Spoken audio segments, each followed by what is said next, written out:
4-5 ہمارے بڑے صحافی ملک سے باہر چلے گئے ہیں. ایک کو ملک سے باہر گیا، اس کو قتل کروایا، ارشد شریف کو. اس وقت عمران ریاض 1.5 مہینہ ہو گیا، اس کا پتہ ہی نہیں کدھر ہے. لیکن پاکستان کو کسی بلاک میں نہیں شامل ہونا چاہیے.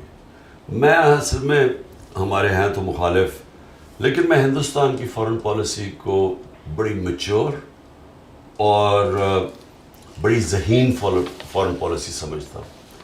ہندوستان نے اپنے آپ کو نان الائنڈ رکھا، مطلب کہ ہم کسی بلاک میں نہیں ہیں. جب کولڈ وار تھی اور ہم بلاکس میں چلے گئے، اور اس کے انہوں نے سب سے اپنے تعلقات رکھے، امریکہ سے بھی رکھے، روس سے بڑے کلوز تعلقات تھے. اب چین سے ہے تو ان کی تھوڑی آپس میں کانفلکٹ ہے، لیکن چین کے ساتھ ان کی اربوں ڈالر کی ٹریڈ ہے. تجارت چین سے بھی کر رہے ہیں، روس سے سستا تیل لے رہے ہیں. امریکہ کے ساتھ ابھی وہ الائنس کر لی ہے کہ ہر قسم کا انہوں نے کبھی اس طرح کی اسٹریٹجک الائنس، اکنامک، ٹیکنالوجی، جس طرح کی وہ الائنس کی ہے. تو پاکستان کدھر کھڑا ہے آج؟ ہمیں اپنا سوچنا چاہیے نا. ہم پہلے پھنس گئے جا کے ایک بلاک میں، امریکہ کی ہم خدمت کرتے رہے. اس کے بعد جب ہمیں ضرورت ہوتی تھی تو امریکہ ہمیں استعمال کرتا تھا، اور ہم وہ استعمال ہوتے تھے.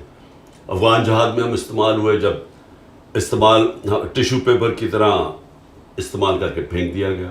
پھر وار آن ٹیرر میں استعمال ہوئے، پھر وہ ختم پھینک دیا گیا. تو یہ تو ہمارا اپنا قصور ہے. ایک خوددار فارن پالیسی ہونی چاہیے، غیرت ہونی چاہیے، قومی غیرت. ایک اپنے پیر پہ کھڑا ہونا چاہیے. ہمیں اب سب سے اچھے تعلقات رکھنے چاہیے. ہمیں امریکہ سے بھی اچھے رکھنے چاہیے، چین سے بھی، روس سے بھی، سب سے. کیونکہ ہمیں تو ایک امن چاہیے پاکستان میں. ہمیں کسی کی جنگ کے اندر شرکت نہیں کرنی چاہیے. میرا بالکل موقف ٹھیک تھا کہ روس اور یوکرین کے بیچ ہمیں نیوٹرل رہنا چاہیے. اس گورنمنٹ نے آ کے یوکرین کا ساتھ دینا شروع کر دیا، اور پھر کہتے ہیں جی روس نے ہمیں سستا تیل نہیں دیا. تو یہ تو ہمارا اپنا، ہمیں کیوں ضرورت ہے؟ کیا کوئی ہماری کانفلکٹ میں شرکت کرتا ہے؟ ہمارا اب کشمیر کا مسئلہ بنا ہوا ہے.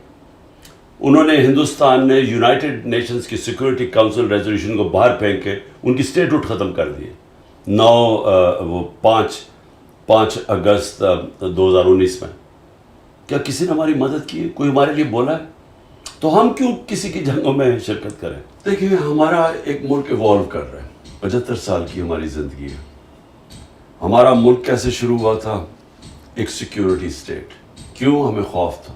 ایک دم آتے ساتھ ہی 47 میں آزادی ہوئی، 48 میں جنگ ہو گئی کشمیر کے اوپر.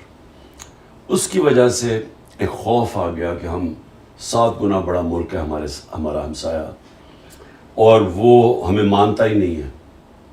وہ ہمسائے کا خیال تھا کہ پاکستان زیادہ دیر رہے گا نہیں اور یہ پھر ضم ہو جائے گا ہندوستان میں.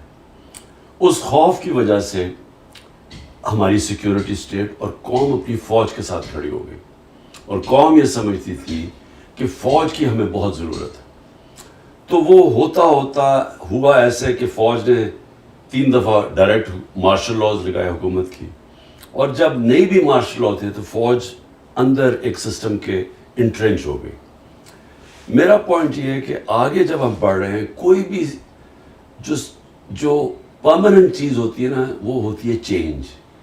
آپ اگر وقت کے ساتھ نہیں بدلتے، ٹائم کسی کی انتظار نہیں کرتا، آپ کو پیچھے چھوڑ دیتا ہے. آج اگر ہم اپنا ہندوستان سے موازنہ کریں، اور جو ابھی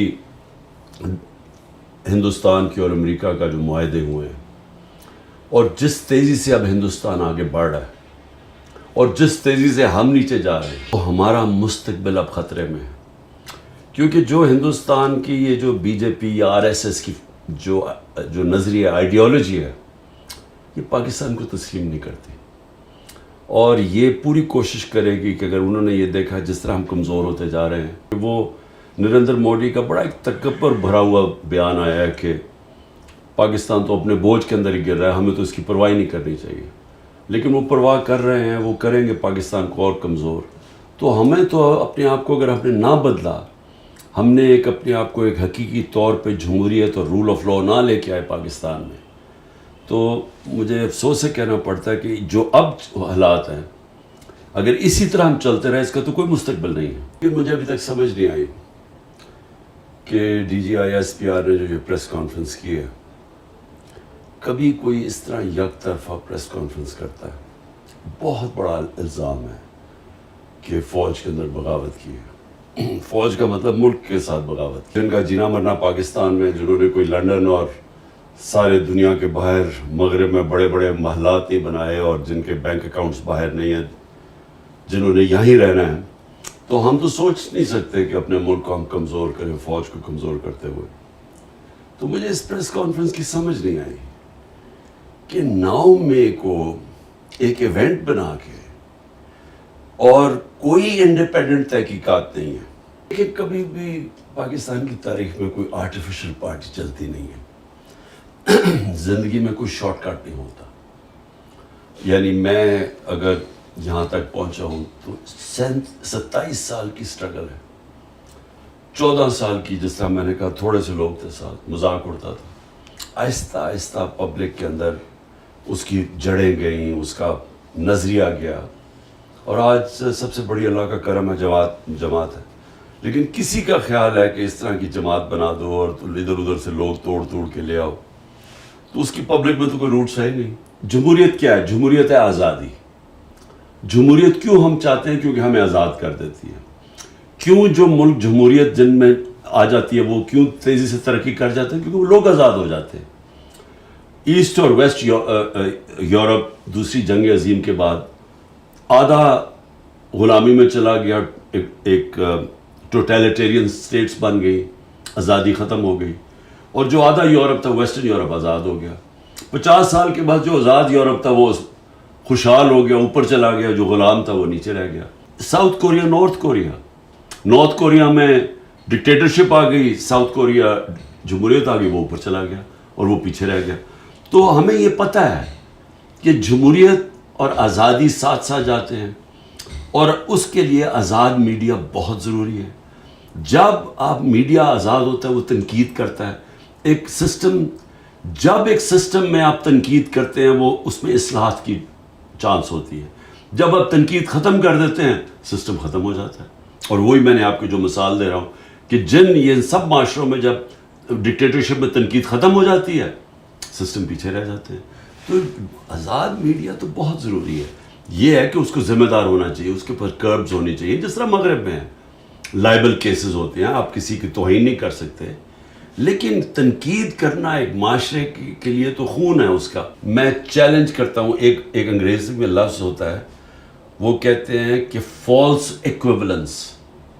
غلط طریقے سے ایکویٹ کر دیتے ہیں دو بالکل مختلف چیزوں. آج میڈیا بالکل کنٹرولڈ ہے. آپ آج عمران خان کا ٹی وی پہ نام نہیں لے سکتے، جو ملک کی سب سے بڑی پارٹی ہے اور جس کی ریٹنگ 70 to 80% ہے ایک جمہوریت کے اندر. کیسے ہو سکتا ہے کہ میڈیا پہ آپ اس کو دکھانے نہیں دے رہے؟ اس کا مطلب میڈیا تو ختم ہو گیا. آج تو ٹوٹل سینسرشپ ہے. حکم ملا ان کو کہ نہ عمران خان نہ تحریک انصاف کا موقف نہیں ٹی وی پہ آ سکتا. ہمارے زمانے میں 2-3 انسیڈنٹ ہوئے. اس کے پیچھے اس وقت کیونکہ ہم جنگ سے نکل رہے تھے، وار آن ٹیرر سے، تو وہ سیکیورٹی یہی فوج نے 2-3 لوگوں کے اوپر ایکشن لیا تھا. میری گورنمنٹ نے کسی کے اوپر ایکشن لیا، اور ایک جگہ مطیع اللہ جان کو اٹھایا گیا تھا، ہمیں پتہ چلا، اگلے دن ہم نے اس کو چھڑوایا. یعنی ہمیں اب 4-5 ہمارے بڑے صحافی ملک سے باہر چلے گئے ہیں.